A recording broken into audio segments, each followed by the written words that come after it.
வணக்கம் நண்பர்களே. ஒரு விறுவிறுப்பான போட்டி. தோற்றாலும் இப்படி போராடி தோற்க வேண்டும் என்பதுதான் இலங்கை ரசிகர்களது அத்தனை பேரது விருப்பம். அப்படியான ஒரு போட்டி ஒன்று சம்பவம் ஜஸ்ட் மிஸ்ட் என்று சொல்லக்கூடிய அளவுக்கு இந்த போட்டி இருந்தது.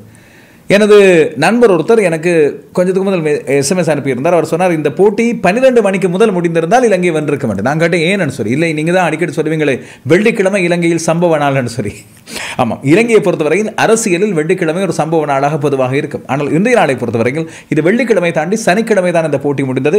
என்ன செய்ய, என்னை போல உங்களைப் போல கிரிக்கெட் ரசிகர்களும் மதுஷனை போல இங்கே வேலை கடமைகள் ஈடுபட்டிருப்போருக்கும் இன்றைய நாள் எங்களுக்கு ஓவர் டைம் செய்ய வேண்டிய ஒரு நாளாக அமைந்திருக்கிறது. 12:30 வழமையாக நாங்கள் எல்லாம் தூங்க போற நேரத்துக்கு அந்த நாளில் போட்டி முடிந்திருக்கிறது. ஆனால் ஒரு விறுவிறுப்பான போட்டியை பார்த்து ரசித்தோம் என்ற மன திருப்தியோடு வந்திருக்கிறோம். இலங்கை ரசிகர்களுக்கு ஒரு பெரிய சந்தோஷம் ஆறுதலாக இருக்கும். இவ்வளவு தூரம் போராடி பார்த்திருக்கிறோம் நாங்கள் என்று. இந்திய ரசிகர்களுக்கு இன்னும் மகிழ்ச்சியாக இருக்கும். வென்று விட்டோம் எப்படியாவது, எந்த ஒரு போட்டியும் தோற்காமல் இறுதிப் போட்டிக்கு போகிறோம். ஆனால் ஒரு தரமான போட்டியை கொடுத்த மிகச் சிறப்பான ஒரு நிம்மதியோடு இலங்கை அணி நாடு திரும்பலாம். கொலரை, இது சைனீஸ் கொலை பரவாயில்லை, இது கொலரை கொஞ்சம் நாங்கள் தூக்கி விட்டுக் கொள்ளலாம். அவ்வளவு தூரத்துக்கு சிறப்பான ஆட்டம் ஒன்று என்று பேத்தும் நிசங்க கிட்டத்தட்ட இந்தியாவை சம்பவம் செய்திருந்தார். சதம் அடித்திருந்தார். அவரது முதலாவது 2020 சர்வதேச சதம். நான் இந்த தொடர் ஆரம்பிக்கும் போது ஒரு விடயத்தை சொன்னேன். பேத்தும் நிசங்க அதிகபட்ச ஓட்ட எண்ணிக்கையாக 90 ஓட்டங்களை வைத்திருக்கின்றார். அவர் தன்னுடைய 2020 சர்வதேச சதம் ஒன்றை பெற்றுக்கொள்ள வேண்டும் என்று அது இந்த நாளில் சாத்தியப்பட்டது. இலங்கையின் வெற்றியிலும் அது கிட்டத்தட்ட வந்திருந்தது. ஆனால் வெற்றி பெற முடியாமல் போயிருந்தது. இந்தியா இறுதி நேரத்தில் தன்னுடைய துல்லியத்தை பயன்படுத்தியது. அவர்களது அனுபவம், குறிப்பாக பந்து வீச்சிலே டெத் ஓவர்ஸை மிகச் சிறப்பான முறையில் ஃபினிஷ் பண்ணக்கூடிய அஷ்தீப் சிங்குக்கு பந்தை கொடுத்தது உண்மையில் சூரியகுமார் யாதவின் மிகச்சிறப்பான சாதுரியமான முடிவு. இலங்கை அணி என்று காப்பாற்றியது பேத்தும் நிசங்க மற்றும் குசல் பெர் ஆகியோரது இணைப்பாட்டம். அதுபோல தசுன் சாணக்கவின் துடுப்பாட்டம். ஆனால் இடைநடுவே இலங்கையை கைவிட்டதும் தசுன் சாணக்கவும் அணித்தலைவர் சரித் அசலங்க, சில வழிகள் சனத் ஜாசூரியாக இருக்கலாம், இந்த 2 பேரும் எடுத்து சில தவறான முடிவுகள் என்று மட்டும் நாங்கள் இங்கே நிச்சயமாக சொல்லலாம். இதில் ஒரு விடயம் இருக்கிறது. பொதுவாக சொல்வார்கள், கிரிக்கெட்டிலும் சரி, வாழ்க்கையிலும் சரி, அரசியலிலும் சரி, பொதுவாக சொல்வார்கள், வெற்றி பெற்றால் நாங்கள் எந்த காரணமும் சொல்ல வேண்டிய தேவை கிடையாது. நாங்கள் எப்படி மோசமாக ஆடி வென்றாலும் எங்களுக்கு அது பெரிய ஒரு வெற்றி தான். தோற்றால் நாங்கள் நிறைய காரணங்களை தேட வேண்டி இருக்கும். இது எனக்கு முன்பு ஒரு தடவை என்னுடைய ஆசிரியர் ஒருவரும் சொல்லியிருந்தது. அதுபோல கிரிக்கெட்டை பொறுத்தவரையில் மகேந்திர சிங் தோனியும் ஒரு தடவை சொன்னார். அவர் எடுத்த கேம்பிள் ஒன்று ஒரு போட்டிகளை தோற்றுவிட்டது. அந்த வேளையில் அவரிடம் கேட்கப்பட்ட வேளையில் சொன்னார், வென்றிருந்தால் நீங்கள் இப்படி கேட்டிருக்க மாட்டீர்கள், தோத்தபடியாக நான் காரணங்களை தேட வேண்டி இருக்கிறது என்று. இன்றும் இலங்கை அவ்வாறு தான். இன்று தசுன் சாணக்க இறுதியாக அந்த 2வது ஓட்டத்தை பெறும்போது டைவ் அடிக்காமல் ஓடிவிட்டு மறுபடி திரும்பி ஓடி வந்திருந்தால் சூப்பர் ஓவர் தேவைப்பட்டிருக்காது. இந்த காரணம் எல்லாம் சொல்ல வேண்டிய தேவை இருந்திருக்காது. இதே போல இன்று நடுவரிடம் அந்த ஆட்டமிழப்பு கேட்டு குழப்பம் வந்து உங்கள் மத்தியில் நிறைய குழப்பம் இருக்கும். அதனடா ரன் அவுட் தானே, இப்படி இருந்த போதும் மீண்டும் DRSக்கு போய் ஆட்டம் இழப்பிலேயே மறுபடி வந்து தசுன் சாணக்க ஆடுகிறார். நல்ல காலம் அடுத்த பந்தில் இவர் ஆட்டம் இழந்து விட்டார். இந்த குழப்பம் எல்லாம் ICCயின் விதிமுறை குழப்பமா? என்னது, நடுவர்கள் வழமையாக ICC என்றால் இந்திய கிரிக்கெட் அணிக்கு தானே ஆதரவு தெரிவிப்பார்கள், இல்லாவிட்டால் சப்போர்ட்டாக இருப்பார்கள். இன்று என்ன அது மாறி நடந்தது? இப்படியான பல்வேறு கேள்விகள் இருக்கும். அந்த கேள்விகளுக்கான விடையை கொண்டு வருகிறேன். ஆனால் இன்றைய பொறுத்தவரையில் மிகச்சிறந்த போட்டி இந்த ஆசிய கிண்ண தொடர் மட்டுமல்ல, ஆசிய கிண்ண 2020 போட்டிகளின் வரலாற்றிலேயே மிகச்சிறந்த போட்டி ஒன்று. இலங்கை அணியும் இந்திய அணியும் மிகச்சிறப்பான ஆட்டத்தை வெளிப்படுத்தி இருந்தது. இந்தியாவுக்கு பும்ரா இல்லாவிட்டால் எப்படியான நிலை இருக்கும் என்று சொல்லி என்று ஒரு யதார்த்தபூர்வமான பிராக்டிக்கலாக இந்த போட்டி காண்பித்திருக்கிறது என்பது உண்மை. இலங்கை அணிக்கு எவ்வளவு ஆற்றல் இருக்கிறது, அதை எவ்வாறு பயன்படுத்திக் கொள்ளாமல் இருக்கிறது என்பதையும் இதை காட்டியிருந்தாலும் இன்று விரிவான விடயங்களை பேசுவதற்கிடையில் ஒரே ஒரு விடயத்தை மட்டும் சொல்லிவிடுகிறேன். அண்மை காலமாக இலங்கை அணி ஆடிய போட்டிகளை பற்றி நான் என்னுடைய முன்னோட்டத்தில் சொன்ன போது ஒரு விடயத்தை சொன்னேன். இலங்கை அணியின் துடுப்பாட்டம் தனியே பேத்தும் நிசங்க, குசல் மெண்டிஸ் ஆகிய 2 பேரில் தான் தங்கி இருக்கிறது என்று. இந்த குசல் மெண்டிஸ் 0 அடித்து போயிருந்தார். ஆனால் பேத்தும் நிசங்கவில் தான் இன்று எங்கள் துடுப்பாட்டம் தங்கியிருந்தது. இலங்கை அணி பெற்றுக்கொண்ட ஓட்டு எண்ணிக்கையில் பாதிக்கு மேல் அவர். இப்படி இருக்கும்போது எப்படி நாங்கள் தனித்து நின்ற போட்டிகளை வெல்ல போறோம்? அவருக்கு துணையாக இந்த குசல் பெரா மிகச்சிறப்பாக ஆடியிருந்தார். தசுன் சாணக்கவும் பேத்தும் நிசங்கவுக்கு துணையாகத்தான் வந்து ஆடியிருந்தார். இதில் தான் என்ற போட்டி இவ்வளவு தூரத்துக்கு நாங்கள் கொண்டு போனோமே தவிர தனியாக அணியாக நின்று நாங்கள் பெரிதாக எதையும் செய்யவில்லை என்பதை வருத்தத்தோடு இங்கே பதிவு செய்து கொள்ள வேண்டியிருக்கிறது. பந்து வீச்சாளர்களில் நாங்கள் 1-2 பேரை மட்டும் இங்கே தங்கி இருக்கிறோம். இந்திய அணி மாறாக வந்து சிறப்பாக ஆடியிருந்தது. ஆனால் இது பாகிஸ்தான் அணிக்கு பல்வேறு விடயங்களை சொல்லிக் கொடுத்திருக்கும். ஐடியாக்கள் பலவற்றை அவர்கள் இன்று நோட் புக்கிலே, குறிப்பாக மைக் ஹசன் அதிலே மிக முக்கியமானவர், அவர் குறித்தெடுத்திருப்பார். இறுதிப் போட்டிக்கு இந்தியாவுக்கு சவால் கொடுக்க இன்றைய போட்டி சிறுவர்கள் அவருக்கு டிப்ஸை கொடுத்து உதவி இருக்கும் என்று நான் நினைக்கிறேன். விரிவான விடயங்களுக்கு போலாம். நண்பர்கள் நிறைய பேர் உங்களுடைய கருத்துக்களை இங்கே பகிர்ந்து கொள்ள வந்திருக்கின்றீர்கள். உங்களுடைய கருத்துக்களையும் கட்டாயமாக பார்ப்பேன். நீண்ட நேரம் பேச முடியுமோ தெரியாது, காரணம் இந்த அதிகாலை வேலையை பொறுத்து தாண்டி கொண்டிருக்கிறது. ஆனாலும் இன்று முக்கியமான விடயங்களை உங்களுக்கு கொண்டு வருவதற்கு எங்களோடு சேர்ந்து பயணிக்கின்றார்கள் டேப் டேப் செட். வெளிநாட்டிலிருந்து பணத்தை அனுப்பக்கூடிய மிகச்சிறந்த வழிமுறை. நீங்கள் எப்படி பேத்தும் நிசங்கவை இலங்கை அணியின் துடுப்பாட்டத்தில் நம்புகின்றீர்களோ அதே போல டேப் டேப் சென்னை நீங்கள் நிச்சயமாக நம்பலாம். காரணம், வெளிநாட்டிலிருந்து பணம் அனுப்பும் போது நீங்கள் கட்டணம் செலுத்த வேண்டிய தேவை கிடையாது. இப்படி அனுப்பினால் அப்படி உங்களுக்கான பணம் வந்து சேரும். டப் என்ற பணம் வந்து சேரும். ஆஸ்திரேலியா ஐக்கிய ராஜ்யம், ஐரோப்பிய நாடுகள், ஐக்கிய அரபு அமீரகம், கனடா, அமெரிக்கா போன்ற நாடுகள் இருந்து அனுப்பும் போது உங்களுக்கு சலுகைகள் பெற இருக்கின்றன டெப்டெப்சன் மூலமாக. ஆனால் நீங்கள் செய்ய வேண்டியது மறக்காமல் ARV லோஷன் என்ற ப்ரோமோ கோடு நீங்கள் பயன்படுத்த வேண்டும். அப்படி பயன்படுத்தினால் உங்களுக்கு முதல் தடவை பதிவு செய்து அனுப்பும் போது பணப்பரிசுகளும் காத்திருக்கின்றன. எந்த ரீதியில் நீங்கள் பணத்தை அனுப்புகின்றீர்களோ அந்த ரீதியில் உங்களுக்கான பணத்தை நீங்கள் எடுத்துக்கொள்ளலாம் என்பதுதான் அவர்கள் இப்போது உங்களுக்கு தருகின்ற மிகப்பெரிய ஒரு வசதி வாய்ப்பு. இது மட்டுமல்லாமல் இன்னும் ஒரு முக்கியமான விடயத்தை சொல்ல வேண்டும். பாருங்கள், ஆஸ்திரேலியாவிலிருந்து அனுப்பும் போது நீங்கள் ARV லோஷன் ப்ரோமோ கோடை பயன்படுத்தி முதல் தடவையாக அனுப்பினால் உங்களுக்கு 30 ஆஸ்திரேலியன் டாலர்கள் கிடைக்கும். UAE இருந்தால் 20 டிர்ஹாம், கனடாவில் இருந்தால் 20 கனேடிய டாலர், ஐக்கிய ராஜ்யத்தில் இருந்தால் 10 பவுண்ட்ஸ், அமெரிக்காவிலிருந்து 20 அமெரிக்க டாலர்கள், அதுபோல ஐரோப்பாவிலிருந்து நீங்கள் உழைக்கும் பணம் இலங்கைக்கு ARV லோஷன் ப்ரோமோ கோட் மூலமாக டெப்டெப்சன் மூலமாக வந்தால் 10 யூரோ கிடைக்கிறது. எனவே இது டெப்டெப்சன் மூலமாக மட்டுமே. இந்த ஆசிய கிண்ண காலத்தில் உங்களுக்கு ARV லோஷன் ஸ்போர்ட்ஸ் மூலமாக டெப்டெப்சன் வழங்குகின்ற இந்த சலுகையை பயன்படுத்திக் கொள்ளுங்கள். சரி, போட்டிக்கு போவோம். ஒரு விடய நண்பர்களே, இன்று எனக்கு ஏராளமான விளையாட்டு செய்திகளை கொண்டு வந்தேன். அதிலே சில விடயங்களை இன்றைய நாள் சொல்லாமல் போனால் ரொம்ப படசாகிவிடும். ஆனபடி அவற்றை நான் இந்த போட்டியின் விவரங்களை நான் பகிர்ந்த பிறகு சுருக்கமாக கொண்டு வருகிறேன். ஆரம்பத்தில் இன்றைய நாளில் நான் உங்களுக்கு சொல்லக்கூடியது அந்த நடுவர்களது குழப்பம், இறுதியாக சூப்பர் ஓவரில் இடம்பெற்ற குழப்பம், அதை பற்றி கொஞ்சம் சொல்லிவிட்டு இல்லாவிட்டால் விளங்கப்படுத்திவிட்டு அடுத்த விடயங்களுக்கு போகலாம் என்று நான் நினைக்கிறேன். DRS குழப்பம் என்று அதை எடுக்காதீர்கள். அது நடுவர்களுக்கு வழங்கப்படுகின்ற மிக முக்கியமான ஒரு தீர்ப்பு. DRS இருக்கின்ற இந்த டெட் பால் தீர்ப்பு முறை தான் அது. இது என்ன நடந்தது? அந்த இடத்திலே இருந்த குழப்பம் என்னோடு சொன்னால், தசுன் சானக்க பந்தை தட்டிவிட முனைகிறார். அஷ்தீப் சிங்கின் மிக ஸ்லோவான பந்து வந்து விக்கெட் காப்பாளர் சஞ்சு சாம்சனிடம் பந்து போகிறது. அவர் அந்த பந்தை பிடிக்கிறார். ஷானக்க வெளியே நடந்து செல்கின்ற வேளையில் அவர் ஸ்டம்பை நோக்கி இருக்கிறார், ஆட்டம் எடுக்கிறார். ஆனால் அஷ்தீப் சிங் என்ன செய்கிறார்? அப்பீல் கேட்கிற நடுவர். அவர் கேட்டது ரன் அவுட்டுக்காக அல்ல. அதுக்கிடையில் ஸ்கொயருக்கு இருந்த நடுவர் ரன் அவுட் என்று சொல்லி அறிவித்து விட்டார். காரணம் எங்களுக்கே தெரிகிறது, தசுன் சானக்கு கிரீஸுக்கு ரொம்ப வெளியே வந்து விட்டார். எனவே இது ஆட்டம் இழப்பு என்று தெரிகிறது. ஆனால் ஸ்கொயருக்கு நடுவர் ஆட்டம் இழப்பு வழங்க முதல் இவர் இந்த அப்பீல் கோரியிருந்தார். இவர் கேட்டது கேட்சுக்கு. சஞ்சு சாம்சன் பிடிக்க எடுத்தார், துடுப்பிலை பட்டு பிடிக்க எடுத்தார். எனவே கேட்சுக்கு அந்த அப்பீல் கேட்கின்ற வேளையில் முதலாவதாக கேட்கப்பட்ட அந்த கோரிக்கை தான் அங்கே நிற்கும். பந்து எனவே இறந்த பந்தாக மாறிவிடும். அதுக்கு பிறகு நடந்த விடயங்கள் எல்லாம் இல்லாமல் போய்விடும். எனவே பந்து வீச்சாளர் கேட்ட அது உண்மை அஷ்தீப் சிங் செய்த மிக முட்டாள்தனமான ஒரு காரியம். எனவே இதை அடுத்து நடுவர் அதை மூன்றாவது நடுவருக்கு வழங்குகிறார். மூன்றாவது நடுவர் அது கேட்ச் இல்லை என்று சொல்லி தீர்ப்பு வழங்குகிறார். எனவேதான் அந்த இடத்துல ரன் அவுட்டும் இல்லை, அதுக்கு இந்த ரன் அவுட் கேட்ட அப்பீலும் இல்லாமல் போனது. உண்மையில் தசுன் சானக் அந்த இடத்துல நின்று கேட்ட விடயம் என்னோடு சொன்னால் யார் ஆட்டம் இழந்தார் என்று. காரணம் இதற்குத்தான் அந்த DRSின் முக்கியமும் டெட் போலாக அறிவிக்கப்படுகிற அந்த சமயோசித திறனும் இங்கே அவசியப்படுகிறது. இது சூழ்ச்சி இல்லை. இதுபோல இந்திய அணிக்கு எதிராக இது நடைபெறவில்லை. மாறாக பந்து வீச்சாளர் அந்த இடத்துல பிழை ஒன்று விட்டுவிட்டார், அடிப்படை பிழை ஒன்று விட்டுவிட்டார். நிச்சயமாக கௌதம் கம்பீர் அவருக்கு இந்த விடயங்களை சொல்லிக் கொடுப்பார். இதன் மூலமாக தப்பித்துக் கொண்டார் அந்த இடத்துல தசுன் சானக். ஆனாலும் அடுத்த பந்திலே அவர் பிடியை கொடுத்து ஆட்டம் இழந்தார் என்பது பெருந்துயரம். இப்போது அடுத்த விடயம் வருகிறேன். இந்த இரண்டு அணிகளும் நீங்கள் என்று நான் தந்த முன்னோட்டத்தை பார்த்திருப்பீர்கள் நான் நினைக்கிறேன். பார்க்காவிட்டால் இந்த நேரலை பார்த்துவிட்டு மறக்காமல் முன்னோட்டத்தை பாருங்கள். அதில் நிறைய சுவாரஸ்யமான தரவுகள், பழைய ஞாபகங்களை மீட்டியிருந்தேன். 32வது போட்டியில் இந்தியா மீண்டும் ஒரு தடவை வெற்றியை பெற்றுக் கொண்டது. இந்த இரண்டு அணிகளும் இதற்கு முதல் சந்தித்தது ஜூலை 30, 2024 கடந்த வருடம் ஜூலை 30ஆம் தேதி கண்டி பள்ளிக்கலை மைதானத்தில் இடம்பெற்ற போட்டியில் மிக குறைவான ஓட்டங்களை இரண்டு அணிகளாலும் பெற்றுக் கொள்ளப்பட்டன. இன்று பெறப்பட்டது ஆசிய கிண்ண போட்டியில் இந்தியா அணியும் இலங்கை அணியும் பெற்றுக் கொண்டது இரண்டாவது கூடுதலான ஓட்ட எண்ணிக்கை. இதுவரை காலமும் ஆசிய கிண்ண போட்டிகளில் ஒரு அணியினால் பெறப்பட்ட மொத்த ஓட்ட எண்ணிக்கையில் அதிகூடிய ஓட்ட எண்ணிக்கை இந்தியா எடுத்த 212, ஆப்கானிஸ்தான் அணிக்கு எதிராக 2022 ஆசிய கிண்ணத்தில். இன்று இலங்கை தலா 202 ஓட்டங்களை எடுத்தன. இதுதான் இரண்டாவது சந்தர்ப்பம், இல்லாவிட்டால் இரண்டாவது மூன்றாவது சந்தர்ப்பம் ஆசிய கிண்ண போட்டியில் ஒரு அணி 200 ஓட்டங்களை கடந்தது. இந்த தொடர் அதிகூடிய ஓட்டங்கள் பெறப்பட்ட போட்டியாகவும் இது மாறி இருக்கிறது. இந்த தொடரில் இதுவரைக்கும் பெறப்பட்ட அதிகூடிய ஓட்டங்கள் ஆப்கானிஸ்தான் பெற்றுக்கொண்ட 188 ஓட்டங்கள், இந்தியா எடுத்த 188 ஓட்டங்கள், இந்தியா ஒமானுக்கு எதிராக எடுத்தது. ஆனால் இந்த இரண்டு அணிகளுமே 202 ஓட்டங்களை கடந்தன. இதெல்லாம் ஒரு பக்கம் இருக்க, பள்ளிக்கலையில் இடம்பெற்ற போட்டி லோ ஸ்கோரிங் போட்டியாக மிக குறைவான ஓட்டங்களை பெற்றுக்கொண்ட ஒரு போட்டியாக அமைந்திருந்தது. அப்போது சூரியகுமார் யாதவ் தான் இந்திய அணிக்கு தலைவர். கடந்த வருடம் இந்தியா முதலில் துடுப்படுத்தாடி 137 ஓட்டங்களுக்கு இலங்கை அணியால் மட்டுப்படுத்தப்பட்டது. இலங்கையின் பந்துவீச்சிலே 3 விக்கெட்டுகளை தீக்ஷன் எடுத்திருந்தார். வனது ஹசரங்க 2 விக்கெட்டுகளை எடுத்தார். அந்த அணியிலே விளையாடி எந்த ஒரு வேக பந்துவீச்சாளரும் அந்த அணியிலே இல்லை. இந்திய அணியிலே ஆச்சரியம் என்னன்னு சொன்னால், அதற்கு பிறகு ஸ்ரேயாஸ் ஐயர் அணியிலே ஆடியிருந்த ஒரு காலம் இருந்தது. ஆனால் சுப்மன் கில் தான் அப்போது இந்த அணியிலே இடம்பெற்றிருந்தவர் என்பது இங்கே முக்கியமானது. ஆரம்ப துடுப்பாடு வீரராக சுப்மன் கில் ஆடியிருந்தார். அப்போது அணியிலே அபிஷேக் சர்மா இல்லை. இந்திய அணி பெற்றுக்கொண்ட 137 ஓட்டங்களுக்கு பதிலளித்த இலங்கையும் அதே 137 ஓட்டங்களை தான் எடுத்தது. இலங்கை அணி 8 விக்கெட்டுகளை எடுத்து 137 ஓட்டங்களை எடுத்தது. அதிகப்படியான ஓட்டங்களை எடுத்துக் கொடுத்தார் குசல் பெர்ரா. பாருங்கள் ஆச்சரியத்தை பாருங்கள். அங்கேயும் பத்தும் நிசங்க 26, குசல் மெண்டிஸ் 43, குசல் பெர்ரா 46. இந்த 3 பேருக்கு பிறகு அப்படியே துடுப்பாட்டம் உருண்டு புரண்டு வெறும் 137 ஓட்டங்களை தான் எடுத்தது. சூப்பர் ஓவர் அதிலும் ஆச்சரியம். அதிலும் சூப்பர் ஓவரில் இலங்கை அணி எடுத்தது வெறும் 2 ஓட்டங்கள் மாத்திரமே. குசல் மெண்டிஸ் 1, குசல் பெர்ரா 0, பத்தும் நிசங்க 0. அடுத்தடுத்த பந்துகளில் சுந்தரின் பந்து வீச்சிலே அடுத்தடுத்து 2 பேரும் ஆட்டம் இழந்தார்கள். அங்கேயும் ஆச்சரியமான விடயம், சூரியகுமார் யாதவ் தான் ஆரம்ப துடுப்பாட்டு வீரராக வந்தார். கில்லோடு தான் வந்தார். அவர் முதல் பந்தை 4 ஓட்டங்களாக மாற்றி போட்டியை வென்று கொடுத்தார். அந்த ஓவரை வீசியவர் தீக்ஷன். இன்று வனிது ஹசரங்க முதல் பந்தை வீசியிருந்தார். 3 ஓட்டங்களை பெற்றுக்கொண்டு போட்டியை வென்று கொடுத்திருந்தார் சூரியகுமார். இதனால் இலங்கை இந்திய அணிகளுக்கு இடையிலான இந்த போட்டி மீண்டும் ஒரு சூப்பர் ஓவர். இலங்கை இந்திய அணிகள் இதற்கு முதல் சந்தித்துக் கொண்ட போட்டி கடந்த 2024ஆம் ஆண்டு ஜூலை மாதம் 30ஆம் தேதி பள்ளைக்கலையில் இடம்பெற்ற வேளையிலும் இப்படியே சூப்பர் ஓவராக முடிந்தது. அந்த போட்டிக்கும் இந்த போட்டிக்கும் இருந்த ஒற்றுமை பற்றி பகுதி ஒன்றிலே ஒரு சில விடயங்களை சொல்லுகிறது.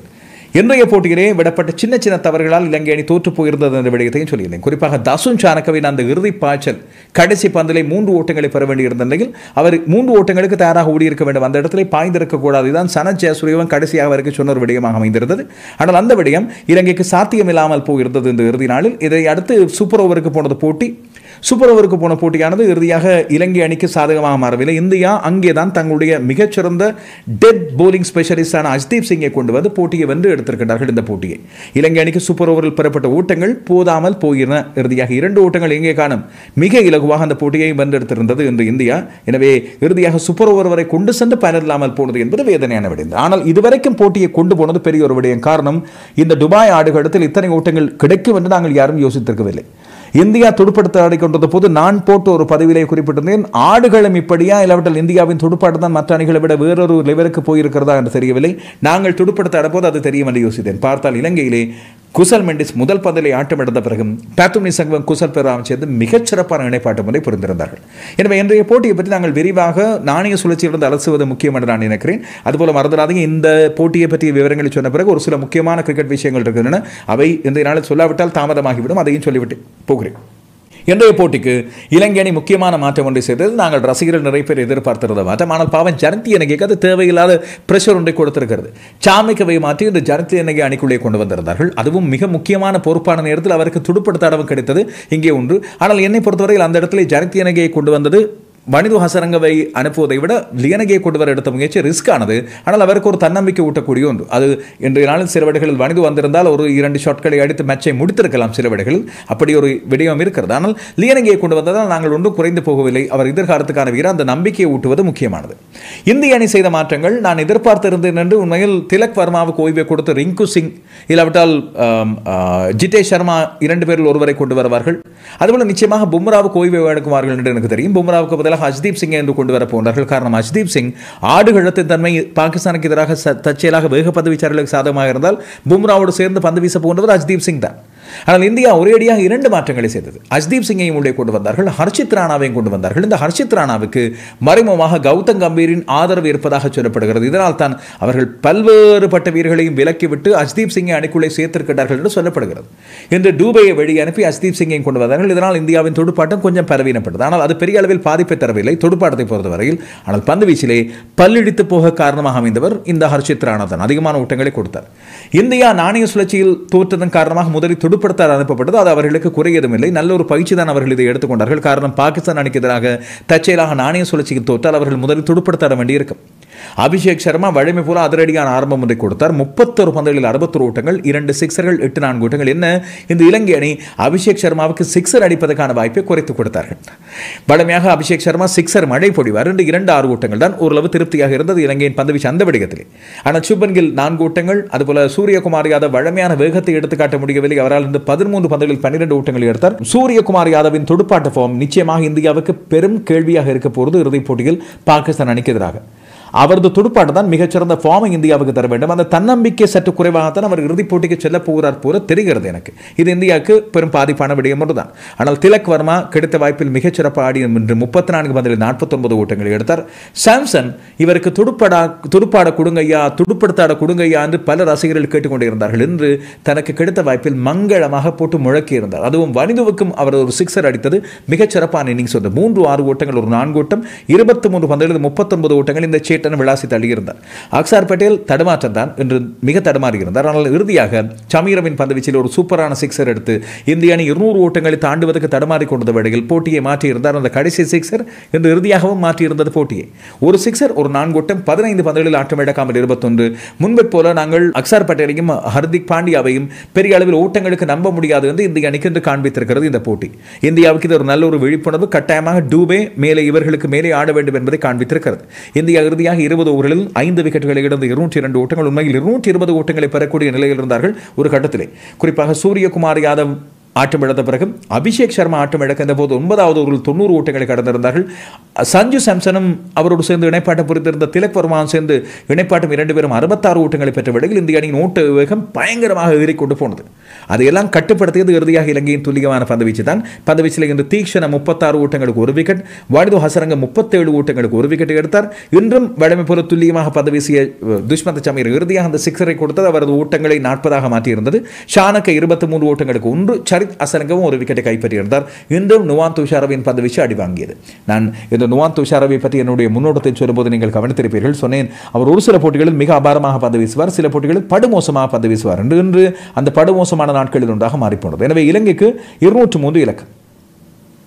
உண்மையாக சொல்லுங்கள் இலங்கை ரசிகர்களே, இந்த 203 என்ற இலக்கு என்று வரும்போது, இலங்கை 202 ஓட்டங்களை கொடுத்து விட்டது என்று வரும்போது உங்கள் மனசு என்ன சொல்லியது? இலங்கை தடுமாறுமா, இல்லாவிட்டால் இன்றைய நாளில் கொஞ்சம் போராடி பார்க்குமா என்று? உண்மையாக நான் ஒரு இலங்கை கிரிக்கெட் ரசிகனாக இந்த 202 ஓட்டங்களை கொடுத்து விட்டு போகின்ற நேரத்தில், குறிப்பாக சமீர கடைசி ஓவரை வீசிக்கொண்டிருக்கும் போது நான் யோசித்தேன், 200 ஓட்டங்களை இந்தியா தாண்டாது என்று. பாவம் திலக் வர்மா அவரது அரைச்சதம் பெற முடியாமல் ஒரு முனையில் ஆட்டம் இழக்காமலே இருந்தார். ஆனால் அதை பற்றி அவர் கவலைப்படவில்லை. வேகமாக ஓட்டங்கள் கிடைக்கும் போது ஓடிக்கொண்டே இருந்தார். இறுதி ஓவரில் கூட ஒரு ஓட்டத்தை எடுக்க வேண்டிய இடத்தில் 2 ஓட்டங்களை எடுத்து அக்சார் பட்டேலுக்கு ஸ்ட்ரைக்கை கொடுத்தார். ஆனால் அக்சார் பட்டேலும் குறை வைக்காமல் அந்த இறுதி சிக்ஸரை அடித்தார். அந்த சிக்ஸர் போன பிறகு நான் யோசித்தது, 200 ஓட்டங்களை கடந்து விட்டோம், இது எங்களுக்கு கொஞ்சம் சிக்கலாக போகிறது என்று. ஆனால் இலங்கை போராடும் என்று யோசித்தேன். இந்த 202 ஓட்டங்களை பெற்று சூப்பர் ஓவருக்கு போகும் என்று யோசிக்கவில்லை. ஒரு 160 ஓட்டங்கள் வரை இலங்கை அணி பெறும் என்று நான் உண்மையாக நம்பியிருந்தேன். இறுதியாக பார்த்தால் குசல் மெண்டிஸ் முதல் பந்திலே ஹர்திக் பாண்டியாவின் முதல் ஓவரின் 4வது பந்திலே ஆட்டமிழக்கிறார். 7 ஓட்டங்களுக்கு அப்போது 1 விக்கெட். அதற்கு பிறகு போட்டியின் போக்கு அப்படியே மாறிப்போனது. உண்மையில் எதிர்பார்த்ததை விட இலங்கை ரசிகர்களுக்கு உற்சாகத்தை கொடுத்தது. 127 ஓட்ட இணைப்பாட்டம். குசல் பெர்ராவும் பதோனி சங்கவும். பதோனி சங்க இலங்கையின் அண்மைக்கால 2020 கதாநாயகன். இந்த அசத்தலாக ஆடி கோலி, பாபர் ஹயாத் ஆகியோரோடு ஒரு நாள் ஆசிய கிண்ணத்தின் 2020 சர்வதேச போட்டிகளில் சதம் பெற்ற 3வது வீரராக மாறியிருக்கின்றார். விராட் கோலியின் ஆசிய கிண்ண சாதனையை முறியடித்து விட்டார். நான் பார்த்தேன், இந்த வருடம் விராட் கோலியின் அந்த சாதனை முறியடிக்கப்பட முடியாது என்று யோசித்தேன். ரஷீத் கானின் சாதனையை வனிது ஹசரங்க தாண்டியிருந்தார். ஆனால் கோலியின் சாதனையை தாண்டுவது அவ்வளவு இலகுவான விடயம் அல்ல. இன்று அதையும் தாண்டி இருக்கின்றார். ஆசிய கிண்ண போட்டிகளில் மொத்த ஓட்டங்களில் அதிகமான ஓட்டங்களை பெற்றுக் கொண்டவராக இப்பொழுது இருப்பவர் நம்ம பதோனி சங்க தான். இதுவரைக்கும் விராட் கோலி 9 இன்னிங்ஸில் ஆடியிருந்தார். 429 ஓட்டங்கள், 1 சதம், 3 அரை சதங்களோடு 11 சிக்ஸர்கள், 44 ஓட்டங்கள். இந்த பதோனி சங்க அசத்தலாக 16 சிக்ஸர்கள், 38 4 ஓட்டங்களோடு 434 ஓட்டங்களாக விராட் கோலியின் சாதனையை முந்தியிருக்கின்றார். 1 சதம், 4 அரை சதங்களோடு. 3ஆம் இடத்திலே அபிஷேக் சர்மா, இவரும் அசுர வேகத்திலே வந்து கொண்டிருக்கிறார். 309 ஓட்டங்கள், வெறும் 3 அரை சதங்களோடு 19 சிக்ஸர்கள். 3ஆம் இடத்தில் அபிஷேக் சர்மா, 4 ஹாங்காங்கின் பாபர் ஹயாத், 5 முகமது ரிஸ்வான், 6 குசல் மெண்டிஸ். ஆனால் குசல் மெண்டிஸ் முட்டைகளாக எடுத்துக்கொண்டிருக்கிறார் என்பதுதான் சோகம். 4 பூஜ்ஜியங்களை எடுத்துக்கிட்டார் இந்த ஆசிய கிண்ண தொடரில் மட்டும். அதுக்கு பிறகு ரோஹித் சர்மா, ஃபக்கர் ஜமான், இப்ராஹிம் ஜட்ரான், தசுன் ஷானக்க, சூரியகுமார் யாதவ் வந்து இந்த பட்டியல் சேர்க்கின்றது. மிகச்சிறப்பு என்று இன்று பதோனி சங்க ஆடிய ஆட்டம் உண்மையில் உலகத்தரமான ஆட்டங்களில் ஒன்று என்று சஞ்சய் மந்திரக சொல்லிக் கொண்டிருந்தார்.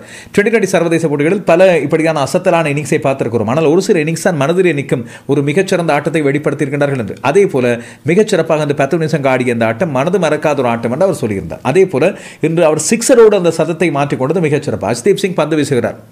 அதாவது கடைசிக்கு முந்தைய ஓவர், அந்த ஓவரில் கடைசி பந்தை 6 ஓட்டங்களாக அனுப்புகிறார். அந்த வேளையில் அவர் ஆட்டம் இழக்கவும் கூடாது, நேர்மு அவனையான சொல்லிக் கொண்டிருக்கிறார்கள்.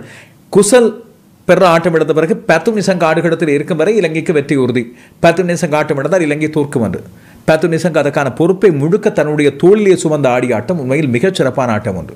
58 பந்துகளில் 107 ஓட்டங்களை எடுத்திருந்தார். 6 ஓட்டங்கள், 4 ஓட்டங்கள். இதெல்லாம் சொன்னால் புரியாது, நீங்கள் மறக்காமல் என்று ஹைலைட்ஸ் பார்க்க வேண்டும். எப்படி இன்னிங்ஸை கட்டமைத்துக் கொண்டு போனார்கள் என்று. எந்த இடத்திலும் சோரவில்லை, ஓட்டங்களை குறைய விடவில்லை, கிடைக்கின்ற சிங்கிள்ஸை ஓடிக்கொண்டார்கள். இங்கே பாருங்கள், 6 ஓட்டங்கள், 4 ஓட்டங்கள் என்று வரும்போது அங்கே 64 ஓட்டங்கள், மிச்சம் 43 ஓட்டங்கள் ஓடி எடுத்திருந்தார் பதோன். Strike rate 184. Kusal Perera 181 strike ரேட்டில் 1 சிக்ஸர், 4 ஓட்டங்களோடு 32 பந்துகளில் 58. நான் பார்த்த எனக்கு பிடித்த ஒரு ரசனையான காட்சியாக அமைந்தது. குசல் பெர்ரா ஆடுகின்ற தன்னுடைய பாணியிலான இன்னிங்ஸை பயிற்றுவிப்பாளர் சனத் ஜயசூரிய பார்த்து ரசித்து பரவசப்பட்டது. ஒரு சின்ன குழந்தை போல அவருக்கான பரவசம். வழமையாக நாங்கள் என்ன செய்வோம், எங்கள் ஹீரோக்கள் ஆடும் போது நாங்கள் பார்த்து பரவசப்படுவோம். ஆனால் ஹீரோ இருக்கிறார், அவரது ஐடல், அவரை பார்த்து தொடர்கின்ற அவருடைய மாணவர் ஆடுகின்ற இன்னிங்ஸை பார்த்து அவர் சந்தோஷப்பட்டது உண்மையில் மிக பெரும் கொண்டாட்டமாக இருந்தது. இந்த 2 பேரும் ஆடிய ஆட்டத்தை பார்க்கும்போது இலங்கை ரசிகர்களுக்கு உற்சாகம். ஆஹா, வந்து விட்டோம், நாங்கள் வெல்லக்கூடிய நிலையில் இருக்கிறோம். குசல் பெர்ரா ஆட்டம் எடுக்கும் போது அந்த வேளையில் 13வது ஓவரில் ஆட்டம் எடுக்கிறார். அப்போது இன்னும் 6 ஓவர்களும் 4 பந்துகளும் இருக்கின்றன. 40 பந்துகளில் இலங்கை அணி வெல்ல வேண்டியதாக இருந்தது. 70 ஓட்டங்கள் வாய்ப்பு இருந்தது. ஆனால் எனக்கு அந்த வேளையில் ஒரு சந்தேகம் வந்துவிட்டது. காரணம், சரித் அசரங்க பெரிய அளவில் ஃபார்மிலே இல்லை. தசுன் சானக் ஒரு போட்டியில் ஆடியிருந்தார். அதுபோல கமிந்து மெண்டிஸும் பெரிய அளவில் ஃபார்மிலே இல்லை. ஜானக் தியானகே புதியவராக வருகின்றார். எனவே இவர்களால் பத்தும் நிசங்கவுக்கு ஒரு ஈடு கொடுத்து ஆடி இணைப்பாட்டம் புரிந்து வெற்றியை நோக்கி அடித்து செல்ல முடியுமா என்று பார்த்தால் பத்தும் இந்த சின்ன வயதில் அந்த முழு பொறுப்பையும் எடுத்துக்கொண்டார். அவருக்கு சரித் அசலங்க பெரிய அளவில் துணை வரவில்லை, 5 ஓட்டங்கள். கமிந்து மெண்டிஸ் 3 ஓட்டங்கள். 2 பேரும் முக்கியமான நேரங்களில் ஆட்டம் எடுக்கின்றார்கள். தசுன் சானக்க வந்தார், நல்ல வாய்ப்பாக. இந்த 2 பேரும் சேர்ந்து 28 ஓட்டங்கள், முக்கியமான இணைப்பாட்டம். அங்கேதான் ஒரு பெரும் திருப்புமுனை நடந்தது. இந்தியாவுக்கு ஸ்லோக் ஓவர்ஸ் என்று அழைக்கப்படுகின்ற இந்த 17 முதல் 20 வரையான ஓவர்களை வீசுவதற்கு தகுந்த பந்து வீச்சாளர் கிடையாது. இறுதியாக ஹர்ஷித் ராணாவுக்கு கடைசி ஓவரை கொடுக்க வேண்டியிருக்கிறது. ஹர்ஷித் ராணா அந்த ஓவரை பந்து வீசும்போது 12 ஓட்டங்களை அவர் தடுக்க வேண்டும். முதல் பந்து பத்தும் நிசங்க வியூகம் வகுத்து வெளியே வருகிறார். ஆஃப் ஸ்டம்புக்கு வெளியே நின்று துடுப்படுத்த ஆடுகிறார். அவர் எதிர்பார்த்ததை போலவே பந்தை வீசுகின்ற ஹர்ஷித் ராணா மோசமான பந்து உண்டு. அந்த பந்தை ஃபிளிக் செய்கிறார் பத்தும் நிசங்க. ஷார்ட் ஃபைன் லெக் திசையில் கடத்தரப்பில் ஈடுபடுகின்ற உயரமான வருண் சக்கரவர்த்திக்கு அப்படியே கையை தூக்கும்போது, இப்படி கை கூப்பி கும்பிடுவதில் கையை தூக்கும்போது நேரடியாக கைக்குள்ளே போய் பந்து அடைகிறது. உண்மையில் நேர்மவரணையான சொன்னால் ஆச்சரியப்பட்டவராக வருண் சக்கரவர்த்தி தான் இருந்திருப்பார். எப்படி கைக்குள்ளே வந்து பந்து அப்படியே வந்தது. உண்மையில் மிக வேகமாக வந்த பந்து. ஒரு அங்குலம் அங்கே இங்கே அசைந்திருந்தால் பந்து 4 ஓட்டத்துக்கு பறந்திருக்கும். இலங்கை அணிக்கு வெற்றி இலகுவாக மாறியிருக்கும். இதுதான் அந்த கிரிக்கெட்டில் தானாக நிகழ்கின்ற, தற்செயலாக நிகழ்கின்ற ஒரு விடயம். பத்தும் நிசங்கவுக்கு அப்படி ஒரு அதிர்ச்சி, ஆச்சரியமல்ல அதிர்ச்சி.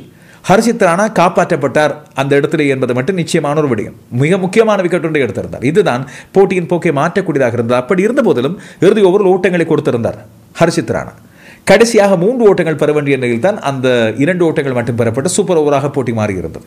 உண்மையில் ஒரு விறுவிறுப்பான போட்டியை கட்டுப்படுத்தி இருந்தார்கள். இந்த இந்தியாவுக்கு ஒரு சின்ன 2 சின்ன இழப்புகள் ஏற்பட்டிருப்பதாக நான் நினைக்கிறேன். இது இந்தியாவுக்கு இறுதிப் போட்டியிலே பாதிப்பை சில வழிகளில் கொண்டு வரலாம். ஹர்திக் பாண்டியா ஒரு ஓவரோடு விலகி சென்றுகிறார், தசைப்பிடிப்பு என்று சொல்லப்படுகிறது. அதுபோல கடத்தரப்பில் ஈடுபட்டிருந்த திலக் வர்மாவுக்கும் தசைப்பிடிப்பு, இடது கால் ஏதோ சின்ன பிரச்சனை கொடுத்திருக்கிறது. 2 பேரும் இப்பொழுது வெளியே போயிருந்தார்கள் மைதானத்தை விட்டு. அவர்களுக்கு பதிலாக சிவன் டூபேயும் ரிங்கு சிங்கும் கடத்தரப்பில் ஈடுபட்டார்கள்.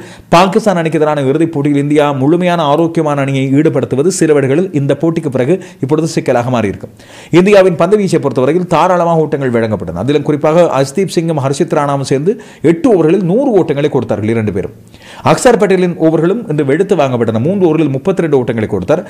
குல்தீப் யாதவ் முதல் 2 ஓவர்களில் மரநாடி வாங்கிய பிறகு கடைசி 2 ஓவர்களில் ஓட்டங்களை மிகச் சிறப்பான முறையில் கட்டுப்படுத்தி போட்டியை மாற்றியிருந்தார்.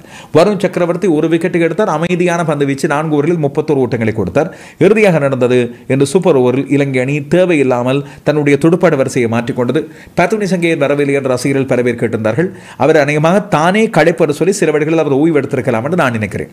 அணி தொடர்ச்சியாக ஆடியிருந்தாரே. எனவே பத்தும் நிசங்கையை பொறுத்தவரை அவர் ஒரு பில்டப் இன்னிங்ஸ் ஆடக்கூடிய ஒருவர், நின்று ஓட்டங்களை பெறக்கூடிய ஒருவர், சூப்பர் ஓவருக்கு ஏற்றது போல வேகமாக ஆடக்கூடியவர் அல்ல என்பதும் ஒரு காரணமாக இருந்திருக்கலாம். இதனால் தான் அவர்கள் குசல் பெர்ராவையும் தசுன் சானக்கவையும் அனுப்பியிருந்தார்கள். அந்த இடத்துல எனக்கு ஒரு சின்ன எண்ணம், தசுன் சானக்க அடித்து ஆடக்கூடியவர் தான், ஆனால் அவர் ஒரு விக்கெட் போன பிறகு வந்திருக்கலாமே என்று யோசித்தேன். அதுபோல ஒரு விக்கெட் போன பிறகு கமிந்து மெண்டிஸ் ஃபார்மிலே இல்லாத ஒருவர் என்று எந்த போட்டியிலே, வலிமையாக அவர் மிகச்சிறப்பான ஃபார்மில் இருக்கின்ற ஒருவர், இந்த போட்டியிலே பெரிதாக டச் இல்லாமல் ஆடுகின்ற ஒருவரை என்னத்துக்கு 3ஆம் இலக்கத்தில் அனுப்பினார்கள் என்பது ஒரு பெரிய ஒரு கேள்வி. என்று அவர் தடுமாறினார். குல்தீப் யாதவின் பந்து வீச்சுக்கு கூகுளி பந்துகளில் மாட்டிக்கொண்டிருந்தார். இலங்கை அணி தன்னுடைய இந்த ஹீட்டராக அனுப்புவதற்கு, இந்த சூப்பர் ஓவருக்கு அனுப்புவதற்கு மனிது ஹசரங்கவை கூட அனுப்பியிருக்கலாம். இல்லாவிட்டால் சரித் அசலங்க பொதுவாக வந்தால் போனால் என்று அடிக்கின்ற ஒருவர், அவரை கூட அனுப்பி பார்த்திருக்கலாம் என்று யோசித்தேன். சரி, அணியின் முடிவு இறுதியாக இந்தியா சாதுரியமாக இந்த போட்டியிலே வென்றது. நண்பர்கள் நிறைய பேர் ஆச்சரியத்தோடு பார்க்கக்கூடியதாக இருக்கும் இந்த பத்தும் நிசங்கவின் செலிப்ரேஷன். சொன்னார், இப்படி பேசி இப்படி பார்த்து இப்படி அனுப்பினார், கடைசியை வாய் மூடி சொன்னார். அதை அந்த செலிப்ரேஷனுக்கான அர்த்தம் என்னென்று நீங்கள் யோசிக்கலாம். பேசுகின்ற வாய்கள் எதுவும் பேசும், நிறைய காதலை கேட்கின்றன, ஆனால் இனி தயவு செய்து வாயை மூடிக்கொள்ளுங்கள் அவர் சொல்லியிருக்கலாம்.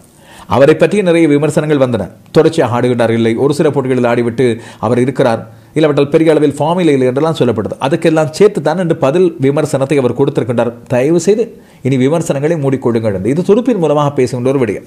எனவே மிகச்சிறப்பாக அந்த ஆட்டத்தை வெளிப்படுத்துகிறது. நாங்கள் உண்மையில் பத்தும் நிசங்கவுக்கு இலங்கை ரசிகர்கள் நன்றியை சொல்ல வேண்டும். இறுதியாக நாங்கள் இலங்கைக்கு திரும்புகின்ற வேளையில், ஆசிய கிண்ண இறுதிப் போட்டிக்கு தகுதி பெறவில்லை, திரும்புகின்ற வேளையில் ஒரு நிம்மதியாக ஒரு தெம்போடு திரும்ப உதவி செய்தார்கள் என்று. ஆனால் இந்திய அணியின் போராட்டம் உண்மையில் பாராட்டக்கூடிய ஒன்று.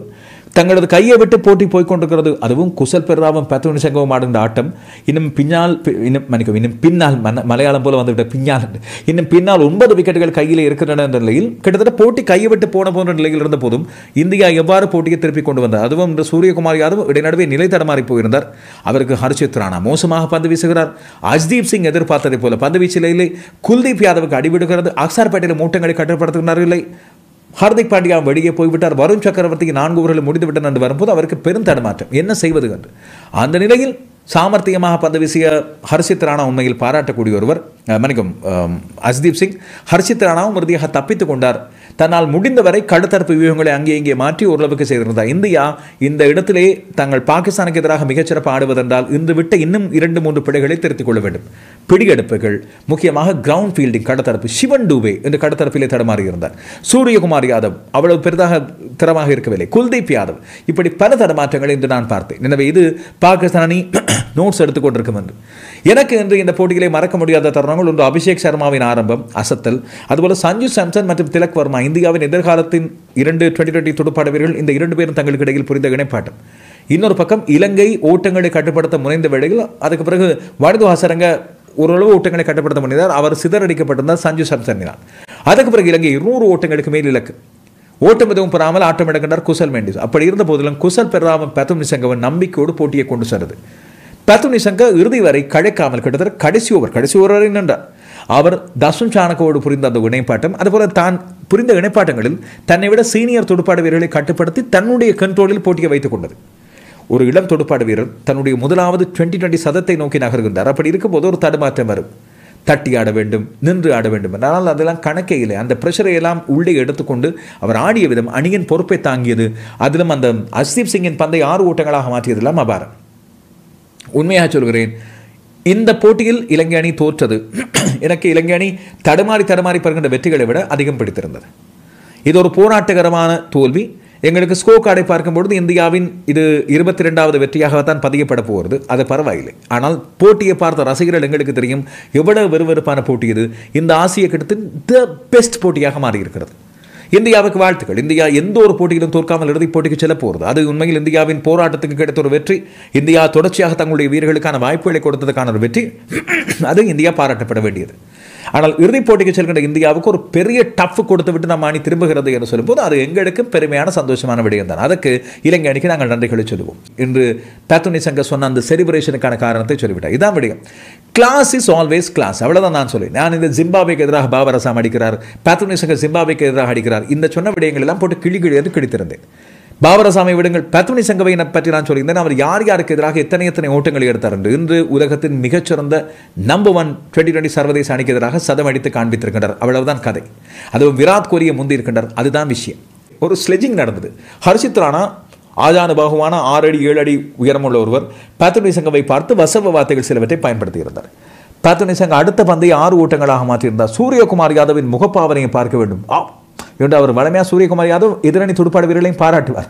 அவருக்கு அது பயங்கர ஷொக்காகி போனது ஒரு பக்கம். அவ்வளவு அசத்தலான ஆட்டம், உண்மையில் தரமான ஆட்டம். இந்தியா இந்த அஸ்தீப் சிங்கை எண்ணத்துக்காக அணியிலே தொடர்ந்து வைத்திருக்க வேண்டும், பும்ராவோடு சேர்ந்து அவர் ஏன் வைத்திருக்கப்பட வேண்டியவர் என்று காண்பித்து விட்டார். டெத் ஓவர்ஸில் அவரது பந்து வீச்சு பேலன்ஸ் ஆனது. எந்த விதத்திலும் டென்ஷன் ஆக மாட்டார், ரொம்ப கூல் என்று நேர்மோவனால் சொல்லிக் கொண்டிருந்தார். அஸ்தீப் சிங்குக்கு அந்த பிரஷர், கடைசி நேர பிரஷர் பிடித்திருக்கிறது என்று சொல்லி அவ்வளவு தூரத்துக்கு அவர் என்ஜாய் பண்ணி அந்த பந்தை வீசுகின்றார். உண்மையில் பாராட்டக்கூடிய ஒன்று தான். மிகச்சிறப்பான ஆட்டம் ஒன்று. உண்மையில் இன்று போட்டியை இறுதியாக வந்ததற்கான காரணமாக நான் நிச்சயமாக அஸ்தீப் சிங்கையும் சொல்வேன்.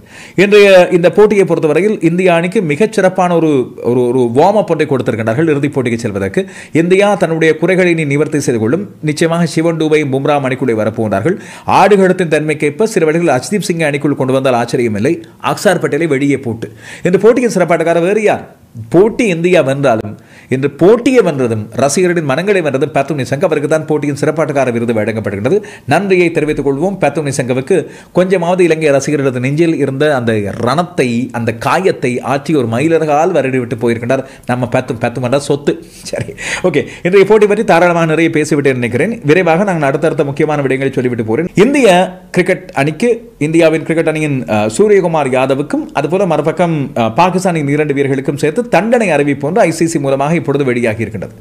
இது மிக முக்கியமான ஒரு விடயமாக அமைந்திருக்கிறது. அண்மையில் இடம்பெற்ற இந்த இந்திய பாகிஸ்தான் அணிகளுக்கு இடையிலான கடந்த ஞாயிற்றுக்கிழமை போட்டியின் போது இடம்பெற்ற சம்பவத்தை அடுத்து சூரியகுமார் யாதவ் முதலாவது போட்டியில், அது முதல் ஞாயிற்றுக்கிழமை, அவர் தெரிவித்த அந்த கருத்துக்களுக்காக அவருக்கு 30% தண்டப்பணம் அறவிடப்பட்டிருக்கிறது. அதுபோல ராவுக்கும் தண்டப்பணம் அறவிடப்பட்டிருக்கிறது, அபராதம் விதிக்கப்படுகிறது. ஹரிஸ் ராவுக்கு, ஃபர்ஹானுக்கு தடை இல்லாவிட்டால் அவருக்கான தடை பற்றி எச்சரிக்கை ஒன்று கொடுக்கப்படுகிறது. எனவே இந்த தண்டனைகள் மிக முக்கியமானவையாக அமைகின்றன. போட்டி தடை சில வேளைகளில் விதிக்கப்படலாம் என்று சொல்லி ஆரம்பத்திலே செய்திகள் வெளியாகியிருந்தன. குறிப்பாக ஹரிஷ் ராவ் போட்டி தடைகளுக்கு உள்ளாகலாம் என்ற எச்சரிக்கை விடுக்கப்பட்டிருந்தது. ஐசிசி இது பற்றி இன்னும் உத்தியோகபூர்வமான தகவலை இங்கே வெளிப்படுத்தவில்லை. ஆனால் இப்போது எச்சரிக்கைகள் கொடுக்கப்பட்டிருப்பது அடுத்த ஞாயிற்றுக்கிழமை போட்டி சிக்கல் இல்லாமல் நடப்பதற்கு இங்கு உதவியாக இருக்கும். இதிலே சூரியகுமார் யாதவுக்கு விதிக்கப்பட்ட இந்த அபராதம் குறித்து இந்தியா தாங்கள் மேன்முறையீடு செய்ய போவதாக அறிவித்திருக்கிறது. ஹரிஷ் ராவுக்கு 30% அவருக்கான தண்டப்பணம் விதிக்கப்படுகிறது. ஆனால் இப்பொழுது மறுபக்கம் ஃபர்ஹானிடம் இது பற்றி கேட்கப்படும் போது அவர் முன்னைய இந்திய வீரர்கள் ஒரு சிலர் விராட் கோலி மற்றும் மகேந்திர சிங் தோனி ஆகியோரும் இப்படி துப்பாக்கியான கன் செலிபிரேஷன் செய்திருக்கின்றார்கள். எனவே தான் செய்ததை அவர் நியாயப்படுத்தியிருக்கின்றார் ஒரு பக்கம். இதில் இந்தியா இப்பொழுது சூரியகுமார் யாதவுக்கு விதிக்கப்பட்ட 30% அபராதத்துக்கு எதிராக தாங்கள் மேன்முறையீடு செய்ய போவதாக அவர்கள் அறிவித்திருக்கின்றார்கள். காரணம் அவர் செய்தது தவறல்ல என்று இவர்கள் கருதுவதாக சொல்லியிருக்கிறார்கள். 14ஆம் தேதி இடம்பெற்ற சம்பவம் அது. 21ஆம் தேதி இடம்பெற்ற சம்பவத்தில் தான் இப்பொழுது ஹரிஷ் ராவுக்கு இந்த 30% தண்டப்பணம் அறவிடப்பட்டிருப்பதோடு ஃபர்ஹானுக்கு ஷைப் சரா ஃபர்ஹானுக்கு எச்சரிக்கை பிறப்பிக்கப்பட்டிருக்கிறது. அவருக்கான இன்னும் புள்ளி குறைப்பு வழங்கப்படவில்லை. இதேவேளை அவர் இந்த கண்ணோடு செய்த அந்த விடயம் அந்த நேரத்தில் ஏற்பட்ட ஸ்பேர் ஆஃப் மொமெண்ட் என்று சொல்றார், அந்த இடத்தில் ஏற்பட்ட கிளர்வு காரணமாக ஏற்பட்டது என்பதை ஐசிசி இங்கே ஏற்றுக்கொண்டிருக்கிறது. ஆனால் இதை அடுத்து அவருக்கு இப்பொழுது எச்சரிக்கை பிறப்பிக்கப்பட்டிருக்கிறது, மீண்டும் ஒரு தடவை இவ்வாறு நடந்து கொள்ள வேண்டாம் என்று. ரசிகர்களோடு தொடர்பட்ட விடயமாக இருந்த காரணத்தால் தான் இப்பொழுது சூரியகுமார் யாதவுக்கும் ஹரிஷ் ராவுக்கும் இந்த 30% அபராதம் விதிக்கப்பட்டிருப்பதாக தெரிகிறது. எனவே இந்த கோட் ஆஃப் கண்டக்ட் என்று வரும்போது சூரியகுமார் யாதவ் ஐசிசியினால் விதிக்கப்பட்ட விதிமுறைகளை மீறி இருக்கிறார். இதனால் தான் அவருக்கு இந்த அபராதம் விதிக்கப்பட்டிருப்பதாக தெரிகிறது. இப்போது தற்செயலாக இது சூரியகுமார் யாதவுக்கு எச்சரிக்கை மட்டும். ஹரிஷ் ராவுக்கு இந்த 30% அபராதம் விதிக்கப்பட்டதால் நிச்சயமாக கடுமையான அதிருப்திகள் விமர்சனங்கள் எழுந்திருக்கும். இது ஐசிசி ஓரளவு வழங்கி இருக்கின்ற 2 பேருக்கும் சரியான நியாயமான ஒரு தீர்வு என்று நான் நம்புகிறேன். வருகின்ற ஞாயிற்றுக்கிழமைக்கு முதல் இந்த போட்டியில் இந்த சிக்கல்களை இப்பொழுது தீர்த்திருப்பது, அடுத்த ஞாயிற்றுக்கிழமைக்கு முதல் இந்த சிக்கலை தீர்த்திருப்பது நல்ல விடயமாக இருக்கும் என்று நான் கருதுகிறேன். அடுத்தடுத்த விடயங்களை இங்கே பார்ப்பது முக்கியமானதாக இருக்கும். இப்பொழுது ஐசிசியின் மகளிர் உலகக்கிண்ண போட்டிகள் இலங்கையிலே ஆரம்பிக்கப்படும். இலங்கையிலும் இந்தியாவிலும் இந்த போட்டிகள் பற்றி பல பேரும் ஆர்வத்தோடு பார்த்திருக்கிற நேரத்தில் ஒரு சில முக்கியமான விடயங்களை சொல்லிவிட்டு போக வேண்டும். குறிப்பாக இந்த போட்டிகளுக்கு முன்னதாக இப்பொழுது வார்ம் அப் போட்டிகள் இடம்பெற போகின்றன. இந்தியாவின் 19 வயதுக்கு உட்பட்ட அணி இன்று ஆஸ்திரேலியாவின் அணியை 167 ஓட்டங்களால் வீழ்த்தியிருந்தது. அதுபோல இலங்கை ஆஸ்திரேலியா மகளிர் அணிகளுக்கு இடையிலான 19 வயதுக்கு உட்பட்ட போட்டியிலும் இன்று டக்வர்த் லூயிஸ் முறை மூலமாக மழை பாதிக்கப்பட்ட போட்டியிலும் தம்புள்ளையில் இலங்கை மகளிர் அணி 9 ஓட்டங்களால் இன்றைய நாளில் வெற்றி கிட்டியிருக்கிறது. இந்த போட்டிகளின் விவரங்களை நீங்கள் முழுமையாக தெரிந்து கொள்ளலாம். நாளைய தினம் உங்களுக்கான விடயங்களை கொண்டு வருகிறேன். இதுவரை இன்று ஆஸ்திரேலியா ஏ மற்றும் இந்திய ஏ அணிகளுக்கு இடையிலான போட்டியில் இந்தியா ஏ ஒரு அபாரமான தோற்றத்தை மேற்கொண்டு ராசியான வெற்றி ஒன்றை பதிவு செய்து கொண்டது. ஸ்கோரை பாருங்கள், கிட்டத்தட்ட ஒப்பீட்டளவில் ஒன்று போல இருக்கு. இந்தியா ஆஸ்திரேலியா ஏ முதலாம் இன்னிங்ஸில் பெற்றுக்கொண்டது 420 ஓட்டங்கள். பதிலடுத்த இந்தியா ஏ 194 ஓட்டங்களுக்கு சுருட்டப்பட்டது. இந்தியா ஏ தன்னுடைய துல்லியமான பந்துவீச்சு மூலமாக ஆஸ்திரேலியா ஏ 185 ஓட்டங்களுக்கு கட்டுப்படுத்தியது. இரண்டாம் இன்னிங்ஸில் இந்தியா ஏக்கு இலக்கு 412 ஓட்டங்கள். நேற்று ராகுல் உபாதை அடைந்து வெளியேறியிருந்தார் என்று சொல்லியிருந்தேன். இன்று மீண்டும் வந்து மிகச் சாத்தியமற்ற ஒரு இன்னிங்ஸ் ஒன்றை ஆடி, தரமான இன்னிங்ஸ் ஒன்றை ஆடி மேற்கிந்திய தீவுகளுக்கு எதிராக தான் மிகச்சிறப்பான ஃபார்மில் இருக்கிறார் என்று காண்பித்திருக்கிறார் KL ராகுல். இன்று ஆட்டம் இழக்காமல் 176 ஓட்டங்களை எடுத்திருந்தார். 210 பந்துகளில் 4 ஓட்டங்கள், 16 4 ஓட்டங்களோடு தரமான ஆட்டம் ஒன்றை ஆடியிருந்தார். சாய் சுதர்சனும் சதம் ஒன்றை அடித்து தன்னுடைய ஃபார்மையும் காண்பித்திருக்கின்றார். மீண்டும் தேர்வாளர்களுக்கு 3ஆம் இலக்கத்துக்கு தான் என்று காண்பித்திருக்கின்றார். 100 ஓட்டங்கள் என்று அவர் எடுத்திருந்தார். இறுதியாக துருவ் ஜூரேல் 56 ஓட்டங்கள், நிதிஷ்குமார் ரெட்டி ஆட்டம் இழக்காமல் 16 ஓட்டங்களை பெற்றுக் கொண்டார். தேவ்தத் படிக்கல் ஏமாற்றம் 5 ஓட்டங்கள், அதுபோல மானம் சுதர் 5 ஓட்டங்கள் என்று நேற்று ஆட்டம் இழந்தார்கள். எனவே இந்தியா ஏயில் இருந்து ஒரு சில வீரர்கள் இந்திய டெஸ்ட் அணிக்கு தங்களை மிகச்சிறப்பான முறையில் வெளிப்படுத்தி தயாராகி இருக்கின்றார்கள் போல தெரிகிறது. இன்றைய நாள் 27ஆம் தேதி 2 பயிற்சி போட்டிகள் இடம்பெற போகின்றன. இந்தியாவில் இடம்பெறுகின்ற பயிற்சி போட்டியில் இந்திய மகளிர் அணியை நியூசிலாந்து சந்திக்கிறது. அதுபோல இலங்கையில் இடம்பெறுகின்ற பயிற்சி போட்டியில் இலங்கை பங்களாதேஷ் அணிகள் சந்திக்க போகின்றன. இதற்கு பிறகு 28ஆம் தேதி ஒரு பயிற்சி போட்டி, ஒன்றில் 2 போட்டிகள். ஆஸ்திரேலியா மகளிர் அணியும் இந்திய மகளிர் அணியும் இந்தியாவிலே மோதும். இதுபோல பாகிஸ்தான் மகளிர் அணியும் தென்னாப்பிரிக்க மகளிர் அணியும் கொழும்பு CCC மைதானத்தில் மோத போகின்றன. இன்று சனிக்கிழமை இந்த போட்டியை பார்க்க ஆர்வம் உள்ளவர்கள் கொழும்பு CCC மைதானத்துக்கு செல்லுங்கள். அங்கே இலங்கை பங்களாதேஷ் அணிகளுக்கு இடையிலான போட்டியை நீங்கள் இலவசமாக கண்டுகளிக்கலாம். இதற்கு பிறகுதான் உலகக்கிண்ணம், விறுவிறுப்பான மகளிர் உலகக்கிண்ணம். அதை பற்றி இந்த ஆசிய கிண்ண போட்டி முடிந்த பிறகு திங்கட்கிழமையிலிருந்து உங்களுக்கான விவரங்களை நான் பதிவிடுகிறேன். இறுதிப் போட்டியை பற்றி எதிர்பார்ப்போடு காத்திருக்கின்ற உங்களுக்கு அதை பற்றிய முன்னோட்டமும் வரும் என்று இணைந்து கொண்ட அனைவருக்கு நன்றி. உங்களுக்கு ஆரம்பிக்கிற இந்த வார இறுதிகள் சந்தோஷமாக அமையட்டும். சந்திப்போம்.